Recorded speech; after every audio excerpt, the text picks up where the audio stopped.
এই মুহূর্তে মহাখালীর কড়াইল বস্তিতে আছেন সহকর্মী কামরুল হাসান। সরাসরি যাব তার কাছে।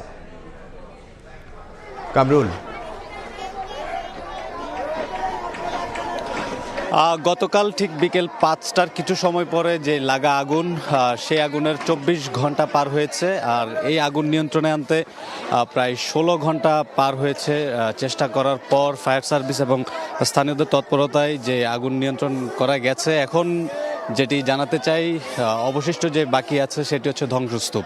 আপনারা নিশ্চয়ই দেখতে পাচ্ছেন যে এখানে যারা ক্ষতিগ্রস্ত বাসিন্দারা আছেন তারা সর্বোচ্চ চেষ্টা করছে আসলে এই ধ্বংসস্তূপ থেকে যদি সবশেষ কোনো সম্বল খুঁজে বের করা যায়। বলা যায় যে মোটা দাগে একেবারে এখন যে পরিস্থিতি সেটি হচ্ছে ভয়াবহ একটি মানবিক বিপর্যয় দেখা দিয়েছে। আপনারা জানেন যে এখানে প্রায় ৯০ একর জায়গা জুড়ে এই বনানীর পাশে যে কড়াইলের যে বস্তি, সেই বস্তিতে অবস্থিত এবং এখানে প্রায় ১৫০০-এরও অধিক বসতবাড়ি রয়েছে এবং সেই বসতবাড়ি যা ছিল একেবারেই ঘরগুলো আগুনে পুড়ে ভস্মীভূত হয়ে গেছে এবং এখান থেকে সর্বশেষ কোনো কিছু পাওয়া যায় কিনা যেটি দিয়ে আসলে তারা চলতে পারবে সেই চেষ্টাটুকু করছেন। আপনারা দেখতে পাচ্ছেন যে লোকজন এখানে যে ধ্বংসস্তূপ থেকে তারা তাদের যে প্রয়োজনীয় মালামাল সেগুলো সরাচ্ছে। যদিও আসলে এখানে এখন যেটি দেখা যাচ্ছে সেটি হচ্ছে একেবারে মানবিক বিপর্যয়। তারা চাচ্ছেন যে প্রশাসনের পক্ষ থেকে তাদের যাতে কোনো ধরনের সহায়তা করা হয়। আপনারা জানেন যে ইতিমধ্যেই কিন্তু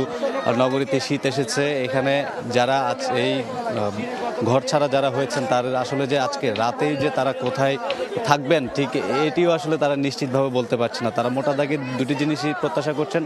সবচেয়ে বেশি যে প্রয়োজনীয়তা দেখা দিয়েছে একটি হচ্ছে তাদের বাসস্থান এবং পাশাপাশি তাদের খাদ্য সহায়তা। কারণ যেহেতু সব কিছু পুড়ে গেছে, তারা আহার সংকটে ভুগছেন এবং বাসস্থান সংকটে ভুগছেন। আপাতত তারা এই দুটি বিষয় যদি নিশ্চিত করা যায় সেক্ষেত্রে তারা কিছুটা হলেও বাকি যে ক্ষয়ক্ষতি সেটি কাটিয়ে উঠতে পারবেন বলে প্রত্যাশা করছেন। পাশাপাশি সরকারের সংশ্লিষ্ট মহলেরও সহায়তা কামনা করছেন। তারা বলছেন যে এখানে এসে যদি সরকারের প্রশাসনের পক্ষ থেকে যদি তাদেরকে কিছুটা ত্রাণ সহায়তা দেওয়া হয় সেক্ষেত্রে হয়তো তারা তাদের যে ক্ষয়ক্ষতি সেটি পুরোপুরিভাবেও কাটিয়ে উঠতে না পারলেও সামান্যতম হলেও তারা সেটি কাটিয়ে উঠতে পারবেন এই প্রত্যাশাটুকু তারা রাখছেন। পাশাপাশি এটিও জানাতে চাই, আমরা এখানে আসার পর যেটি দেখতে পেয়েছি সরকারের সমাজসেবা অধিদপ্তরের পক্ষ থেকে এখানে তালিকা করা হয়েছে এবং সেই তালিকা অনুযায়ী হয়তো ধারণা করা হচ্ছে সামনে কোনো সহায়তা তারা পেলেও পেতে পারেন। তো এই ছিল আমার কাছে কড়াইল বস্তি থেকে সবশেষ তথ্য।